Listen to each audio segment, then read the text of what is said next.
Let's start guys. आ जाओ, आपके सामने है ये आपके एक्सरसाइज 8.1 का फर्स्ट क्वेश्चन। बाबू ध्यान से पढ़ना, एक एक चीज माइंड में घुसेगी, बस पीछे वाली चीजें कवर होनी चाहिए और रिवाइज होनी चाहिए आपकी। एक एक क्वेश्चन दिमाग में डालने का मेरा काम है। कह रहा कि एक ट्रायंगल एबीसी में एंगल बी है, समकोण है, मैंने फिगर बना रखा, शायद बुक में भी है, ठीक है। कह रहा कि AB की लेंथ कितनी है। बाबू AB की जो लेंथ है वो 24 है ना। AB की जो लेंथ है, मैंने शायद कुछ अपोजिट कर रखा है, कोई इशू नहीं है। A को काट के मैं यहां पे कर देता हूं और C को यहां पे, ठीक है, कोई गड़बड़ नहीं होने वाली है। AB की जो लेंथ हो गई अभी 24 हो गई, यहाँ पे मैं C कर देता हूँ क्योंकि अगर ज़्यादा मिटाऊंगा तो फिर ज़्यादा टाइम लग जाएगा।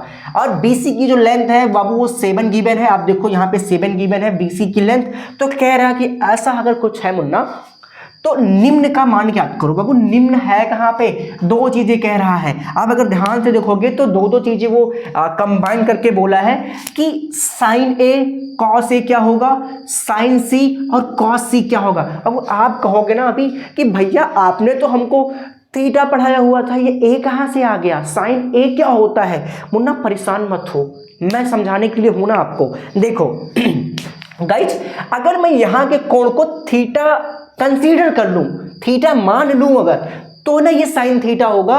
अगर नहीं ना मानिएगा तो इसी को हम बोल देते हैं एंगल ए। एंगल ए बोलते ना, कोण को तो थीटा माने थे। आज जो कोण को नहीं माना जा रहा है, नहीं मान रहा है, पगला गया है क्वेश्चनवा, तो ए बोल रहा है, तो हमको ए बोलने में क्या जा रहा है। अब उसी ए को हम एक अलग नाम देते थीटा। अब नहीं कह रहा तो साइन ए बोल दे। अब कह रहा है कि साइन सी, तो वो यहाँ वाले थीटा को वो सी बोल रहा है। बार बार दो जगहों पे थीटा करेंगे तो आप डिस्मिस ना हो जाइएगा कि ये वाला थीटा कि ये वाला, अरे ये अच्छा नहीं गड़बड़ हो जाएगा मुन्ना, ऐसा होगा। इसीलिए क्वेश्चन में साइन ए और साइन सी आपको देखने को मिल रहा। अब साइन ए साइन सी मीन्स एक ही ट्रायंगल में हम दो चीजें पढ़ लेंगे। एक बार हम साइन ए पढ़ेंगे, फिर साइन सी क्या चीज है। अरे बाबू मुझे एक चीज ये बताओ ना, आपको मैं एक एग्जांपल देता हूं कि मान लो मैं इसी पेज पे ना कुछ नंबर लिखता हूं, मान लो मैं लिखता हूं ऐसे, है ना। अगर आप देखोगे तो कहोगे ये 6 है, आपको ये 6 दिख रहा होगा, बट मेरे साइड से मुन्ना, मेरे साइड से ये 9 ना दिख रहा है, 9 दिख रहा था ना। और आपके साइड से क्या दिख रहा है बाबू, 6 दिख रहा है। बाबू है तो ये 6 मेरे लिए, आपके लिए 6 है, मेरे लिए 9 है, तो क्या डिफरेंस हो रहा है। आप वहां से देख रहे हो, मैं यहां से, बाबू एंगल का डिफरेंस हो रहा है। आप मेरे सामने खड़े हो ना, मेरे सामने फेस करके, मेरा फेस उधर है, आपका फेस इधर है, तो चीजें जो है वो अलग तरीके से दिखाई देती हैं। तो वही ये पूछना चाहता है कि जब मैं ए से साइन लगाऊंगा तो इसके लिए क्या रेशियो बनेगा, क्या वो जो रेशियो था ना, क्या रेशियो बनेगा। और अगर मैं सी से देखूंगा तो फिर क्या रेशियो बनेगा। और वो एक चीज आपको बेसिक सी बता दें, सबसे पहले ना आपको एक बेसिक सा कॉन्सेप्ट क्लियर होना चाहिए, वो है पाइथागोरस, है ना। पाइथागोरस थ्योरम आपका एकदम से क्लियर होना चाहिए, है ना।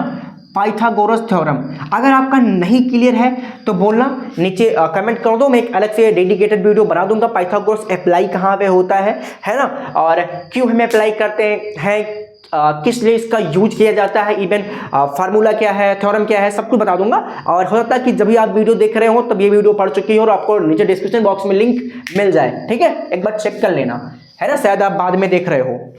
तो अभी मैं इसको रफ कर देता हूं एक बार, ठीक है। आ जाओ देखते हैं कि अभी अपने क्वेश्चन पे फोकस करते हैं। अब पाइथागोरस में निकालने को क्यों बोल रहा हूं, देखो जिसको भी नहीं पता है, कि अगर मुझे इसका वैल्यू पता करना है, वो नाम मान पूछा है ना कि अनुपात पूछा है, मान तुमको दिया हुआ है साइड का। अगर मैं बोलूंगा ए तो ए तो ठीक है, अब ये जो 90 डिग्री के सामने वाला एंगल ये तो हो गया हाइपोटेनस, है ना, ये तो हो गया हाइपोटेनस, हो गया कि नहीं हाइपो, है ना, हाइपोटेनस हो गया जिसको हम कर्ण बोलते हैं। अब वो ये पूरा रुका हुआ तो ये आधार हमारा बेस हो गया, आप कहोगे, बोलूंगा हाँ ये आपका है ना परपेंडिकुलर है, ठीक है, समझ लेना परपेंडिकुलर, ठीक है, जो है इसको हम बोलेंगे कि लंब है, कहोगे हाँ। लेकिन मुन्ना ये बताओ, अगर मैं यहां से देखता हूं तो एंगल के सामने वाला जो साइड होता है, एंगल के सामने मींस हाइपोटेनस को अगर एक्सेप्शन में रखें तो लगभग एंगल के सामने वाला मींस हाइपोटेनस को छोड़ के एंगल के सामने वाला जो साइड होता है वो हमेशा परपेंडिकुलर होता है। अब अगर मैं सी से देखूंगा तो यहां से परपेंडिकुलर क्या हो जाएगा बाबू, कहोगे इसके सामने तो ये वाला परपेंडिकुलर है, तो बेस ये हो जाएगा। मीन सी से देखने पे बाबू ये परपेंडिकुलर, ये बेस रहेगा। ए से देखने पे ये बेस, ये परपेंडिकुलर। बात समझ में आ रही है क्या? अब वो एंगल का डिफरेंस है। जैसे मैं बात कर रहा हूं ना, ये 6 आपको दिख रहा है, मेरे साइड से देखोगे तो ये 9 दिखेगा आपको ना। यही वाली बात है, यही वाली बस बात हो रही है कि अलग अलग अगर एंगल अलग अलग जगहों से देखोगे, मान लो मैं ऐसे खड़ा हूं तो आपको मेरा ना ये राइट वाला साइड दिख रहा है, कोई उधर से देखे तो लेफ्ट वाला दिखेगा ना, मीन्स उसको अलग अलग चीज दिखाई देंगी। सेम कॉन्सेप्ट है बाबू। तो मीन्स अगर कह रहे हैं कि साइन ए कॉस है, पहले बताओ ए से साइन और कॉस का जो रिलेशन बनेगा, जो रेशियो होगा, उसकी वैल्यू क्या आएगी? आ जाओ मुन्ना, जब हम साइन का रेशियो निकालने जाएंगे, अगर हम साइन बराबर जानते हैं लंब बटे कर्ण, मीन्स क्या? परपेंडिकुलर अपॉन हाइपोटेनस होता है ना। अगर परपेंडिकुलर अपॉन हाइपोटेनस होता है तो परपेंडिकुलर की वैल्यू तो मुझे पता है 7, पर हाइपोटेनस का तो भैया नहीं पता है, तो मैं वैल्यू क्या रखूंगा हाइपोटेनस का? बातें फंस जाएंगी मुन्ना। तो सबसे पहले मुझे हाइपोटेनस फाइंड आउट करना पड़ेगा कि नहीं करना पड़ेगा? करना पड़ेगा। कैसे पता कर ले भैया? आपने पढ़ा होगा कि जो पाइथागोरस होता है उससे हम किसी भी समकोण त्रिभुज की अगर 2 भुजाएं दी हुई है, तीसरी भुजा, तीसरी साइड हम पता कर सकते हैं। अगर 2 साइड्स नोन है किसी भी एक राइट एंगल ट्रायंगल की, तो हम थर्ड वाली साइड फाइंड आउट कर सकते हैं विद द पाइथागोरस थ्योरम। तो हम इसी वाली ट्रायंगल की बात करते हैं। और एक चीज और, पाइथागोरस भी ओनली ऑन किस पे अप्लाई होता है? राइट एंगल ट्रायंगल पे अप्लाई होता है। तो लिखेंगे इन द ट्रायंगल, किसमें? ए बी सी, है ना, पाइथागोरस थ्योरम से, है ना। या फिर अगर मैं शॉर्ट में लिखूं तो लिखूंगा बाई पाइथागोरस थ्योरम। मैं बार बार पाइथागोरस थ्योरम पूरा लिखूंगा नहीं, मैं पहले ही बता दे रहा हूं, मैं पीजीटी लिखता हूं और तुम लोग भी आकर डाल लो मुन्ना। पाइथागोरस को मैं पीजीटी लेता हूं, पाइथागोरस थ्योरम, दैट्स इट। बात सही है, ठीक है। पाइथागोरस अगर हम थ्योरम लगा दें एबीसी में, तो हम जानते हैं पाइथागोरस का सूत्र क्या होता है? कहोगे भैया हाइपोटेन्यूज मीन्स कर्ण का स्क्वायर बराबर होता है कि आधार का स्क्वायर और प्लस लंब का स्क्वायर। मुझे पता है कुछ बच्चे इसको जानते होंगे बाबू, बस थोड़ा सा साथ दो, कुछ लोग नहीं जानते होंगे, तो उनके साथ चलते थोड़ा सा, है ना। 1 मिनट के लिए एक आध क्वेश्चन में समझेंगे, बाकी हम डायरेक्ट चलेंगे, ठीक है। अभी तो पहला क्वेश्चन, तो थोड़ा सा हमको यहाँ पे ध्यान देना पड़ेगा चीजों पे, ठीक है। चलो, अगर पूछूं कि बाबू कर्ण है क्या, तो कहोगे ए से सी तक यही कर्ण है, ए सी ही तो कर्ण है, इसका स्क्वायर कर दो लाला। आधार मीन्स इसका स्क्वायर मीन्स 24 का स्क्वायर, या फिर अभी 24 मत रखो, है ना, अभी मैं इसका नाम रखता हूं कि ए बी का स्क्वायर, यही है आपका बेस। परपेंडिकुलर मीन्स लंब की वैल्यू कितनी है? BC। वैल्यू नहीं लिखना, मैं उसका भी नाम लिख रहा हूं। अगर मैं पूछूंगा वो AC बराबर होगा क्या, कहोगे AB का स्क्वायर मीन्स 24 सेंटीमीटर का स्क्वायर, मैं 24 ही लिख रहा हूं, ठीक है, ओनली ऑन सेंटीमीटर स्क्वायर कर लेना आप, ठीक है। चलो, 24 का स्क्वायर प्लस 7 का स्क्वायर, ठीक है। अब मुझे बताओ लाला कि अगर मैं इधर स्क्वायर लगना बाकी है, 24 का स्क्वायर करता हूं तो क्या 576 होता है? मैं बोलूंगा भैया 30 तक का स्क्वायर और 10 या 15 तक का क्यूब याद कर लेना, ठीक है बाबू, हमेशा काम लगेगा। इसकी वैल्यू होती है 49, आप सभी को पता है। अब AC का स्क्वायर लगा हुआ है इधर, मुझे इतना बताओ मुन्ना कि अगर मैं AC का स्क्वायर हटा दूं तो दोनों साइड का रूट लगा देंगे तो इधर का AC का स्क्वायर हट जाएगा, तो इधर 576 और 49 हो गया बाबू 625, क्योंकि 24 यहाँ पे बाकी है 600 होने में, और 25 कर देंगे, 24 घटाएंगे तो 25 बचेगा और 25 जोड़ेंगे तो 625, ठीक है। अब 625 AC की वैल्यू, अब मुन्ना पूछूं ये 625 बाबू 25 का स्क्वायर है, ऐसे लिख सकता हूँ, स्क्वायर रूट कैंसिल, तो AC की वैल्यू मुझे क्या मिल जाएगी बाबू? 25 सेंटीमीटर स्क्वायर, और सेंटीमीटर का स्क्वायर रूट वहाँ पे भी कट जाएगा तो सेंटीमीटर आएगा। अब मैं बोल सकता हूँ बबुआ कि एशिया की वैल्यू जो है वो कितनी आ रही है, सॉरी AC की वैल्यू कितनी है? 25। क्या तीनों साइड इक्वल है? अब मैं आपको एक छोटी सी बात बताता हूँ, याद रखना, किसी भी ट्राइगोनोमेट्रिक रेशियो को फाइंड आउट करने के लिए हमें तीनों साइड पता होनी चाहिए, तभी हम उसके रेशियो की वैल्यू बता पाएंगे, ठीक है। तीनों साइड पता होनी चाहिए। मान लो 2 साइड गिवन है तो मुन्ना थर्ड वाली साइड आपको बाय दैट पाइथागोरस थ्योरम निकालनी पड़ेगी हमेशा से। कुछ पाइथागोरियन ट्रिपलेट है जो मैंने पाइथागोरस वाले वीडियो में बता रखा है, आप लोग जाके देख लेना, वहां से आप डायरेक्टली ऐसे चुटकी में पता कर दो कि अगर 2 दिया तीसरी क्या होगी, और 80% क्वेश्चन आपके सॉल्व हो जाएंगे, ठीक है। आगे बढ़ते हैं, तो वो थर्ड वाली साइड पता तो चल गई मुझे। अब क्वेश्चन में क्या करना है, देखो पहला क्वेश्चन है, टाइम लग रहा है, कोई दिक्कत नहीं, अभी हम स्पीड बढ़ाएंगे, बट मेरा जो टारगेट रहता है कि आपको चीजें समझ में आए, कोई अगर बच्चा पहली बार भी पढ़ रहा हो तो उसको भी समझ में आए, ठीक है। और थोड़ा सा आप लोग बिलीव करो यार, क्योंकि फिर से मैं वही बोल रहा हूँ, बनता हुआ शाहरुख खान ना किसी को अच्छा नहीं लगता, सबको बनाया बनाया चाहिए। अब बनना तो पड़ेगा, है ना, आपको भी बनना पड़ेगा। आप ऐसे बैठ के ना घर पे खा नहीं सकते हमेशा। तो चलो, विद्यार्थी जीवन है, अच्छा है, सब कुछ चलता रहता है। तो चलो आगे चलते ना। वो कहा था कि पहले वाले में ना बाबू आप साइन ए कॉस ए निकाल के दिखाओ। तो अगर मुझे साइन ए निकालना हो गया तो मुझे एक ट्रिक बताई गई थी कि साइन में याद करो लाल बटे कक्का, हिंदी में इंग्लिश वाले याद करो प्यारी बद्री प्रसाद हर हर बोल।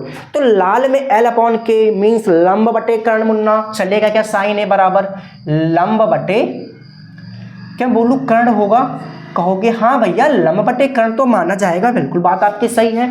तो लंब इसमें है कहाँ पे भैया? ए से देखना, यहाँ वाले फोकस करना, जिस वाले एंगल से बात कर रहा है उस वाले एंगल से देखना। ए से, साइन ए से जब मैं बात करता हूं तो लंब क्या है? इसके जस्ट सामने मीन्स बीसी। तो क्या बीसी अपॉन क्या परपेंडिकुलर एसी की बात कर रहा है? कहोगे हाँ। तो अगर मैं पूछूं अभी कि इस बीसी की वैल्यू तो पता है मुझे, कहोगे हाँ, अरे बिल्कुल पता है बाबू, बीसी की वैल्यू पता है 7, है ना, और एसी की वैल्यू अभी अभी निकाल रहे हैं कि 25। वो सेंटीमीटर सेंटीमीटर दोनों कट जाएंगे ऊपर नीचे, रेशियो क्या बनेगा 7/25। साइन ए का जो रेशियो हो रहा है वो क्या हो रहा है? क्या 7/25? हाँ बहुत अच्छी बात है। क्या कह रहा है कि कॉस से भी निकाल के दिखाओ ना, इतने से थोड़ा काम चलने वाला तुम्हारा, कॉस से निकाल के दिखाओ इसी में। तो भैया कॉस में क्या कोई मंत्र थोड़ा पढ़ना है, हम तो सीखे थे कि साइन के बाद कॉस होता तो लाल वाले में एल ए मीन्स आधार बटे कक्का में डबल के थे ना, तो के हो जाएगा। ऐसे इंग्लिश वाले भी याद कर लो, वो प्यारे बदरी, बी प्यारे के बाद बी आ रहा है ना, और नीचे हर हर मतलब B upon base upon perpendicular, base upon hypotenuse means आधार बटे, अब वो आधार बटे हम कर्ण पे चल रहे हैं, आधार बटे कर्ण। अब पूछूं अगर मैं भैया आधार क्या है? ए से देखना, ए से आधार तो यही ए बी है, आधार तो यही ए बी है, और कर्ण तो ए सी है, हमेशा कर्ण तो कभी। अच्छा एक चीज और है कि किसी भी एंगल से देख लोगे A B C D F alpha beta gamma जो भी आएगा कुछ, हाइपोटेन्यूज नेवर चेंज, ठीक है, वो कांस्टेंट वही रहेगा। आप चाहे जिस एंगल से घूम के देख के आ जाओ, हाइपोटेन्यूज वही रहेगा। ए से देख लो, बी से देख लो, सी से देख लो, और कुछ वो वहां से भी देख लो, हाइपोटेन्यूज कांस्टेंट रहेगा, स्टिल रहेगा, never change. Mind point note कर लो, कहीं बगल में लिख लेना, ठीक है। चलो अगर पूछूं बाबू ए बी की वैल्यू तो कहोगे 24, है ना, और ए सी की वैल्यू अभी निकाले 25। तो अब कॉस थीटा भी, कॉस ए मीन्स कॉस से भी पता चल गया कि कॉस ए की वैल्यू यहाँ पे है, पता चल गया कि नहीं? आसान हो रहा, समझ में आ रहा तो लाइक ना अभी ठोक दो, और अपने सभी दोस्तों को शेयर कर दो ये वीडियो कि यार सफल आप होगे तो आपका दोस्त पीछे जाएगा कि आपको अच्छा लगेगा। अरे यार सफल वही है ना, सफलता उसे मजा आता है ना जब दोस्त भी साथ हो, तो शेयर किया उसकी भी कुछ हेल्प हो जाए।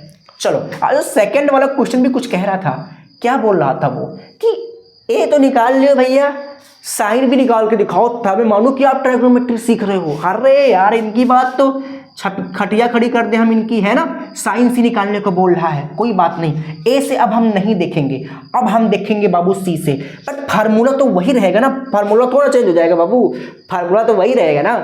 अब वही है फार्मूला, तो क्या है?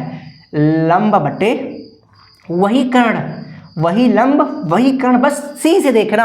हमने कहा कि हाइपोटेन्यूज को एक्सेप्शन में छोड़ दो, तो जिस एंगल की बात कर रहा है उसके सामने हमेशा परपेंडिकुलर होता है, तो मीन्स लंब की बात कर रहा, लंब हो जाएगा इसके लिए ये, ठीक है। अब हम क्या जो हाइपोटेन्यूज और ये सब चीजें लिखा था मैं क्या मिटा दूं बाबू? क्यों? क्योंकि आप बोलोगे कि ए से ये सब आपने लिखा था, सी से ये चीजें चेंज हो जाएगी, तो मैं एक बार से इसको रफ कर देता हूं ना, ताकि आप डिसमिसल ना हो। अभी ऐसा आपको समझाने के लिए चीजें लिखा था, ठीक है।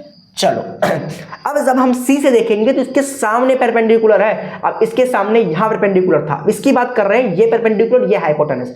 सी से देखो तो इसके सामने जो परपेंडिकुलर मींस लंब की बात हो रही है वो क्या है? वो लंब है ए बी। क्या है? A B. हमने कहा current never change means A C. अब बताओ मुझे बाबू ए बी की वैल्यू तुमको कितना पता? कहोगे 24। अरे वाह, 24 बटे कितना हो गया? 25। Means cos A equal to sine C. देखना कितना मजा आ रहा है, कॉस ए साइन सी के इक्वल है, बातें यही सब रिलेशन चलेगा आगे, है ना। अच्छा एक और चीज पूछा हुआ था इसी में, क्या कॉस सी भी बता दो इनको कितना होता है, कॉस सी। अरे भैया कॉस सी तो वही फार्मूला थोड़ा चेंज हो जाएगा कि आधार बटे कर्ण मीन्स बेस अपॉन हाइपोटेनस, वही रहेगा ना। अब आधार की वैल्यू, आधार तो अभी इस वाले में सी से तो बी सी ही रहेगा, है ना, और कर्ण तो ए सी रहेगा। तो अब बी सी की वैल्यू क्या है, 7 है, ए सी की वैल्यू नेवर चेंज मीन्स 25, क्या साइन है कॉस सी के बराबर। ये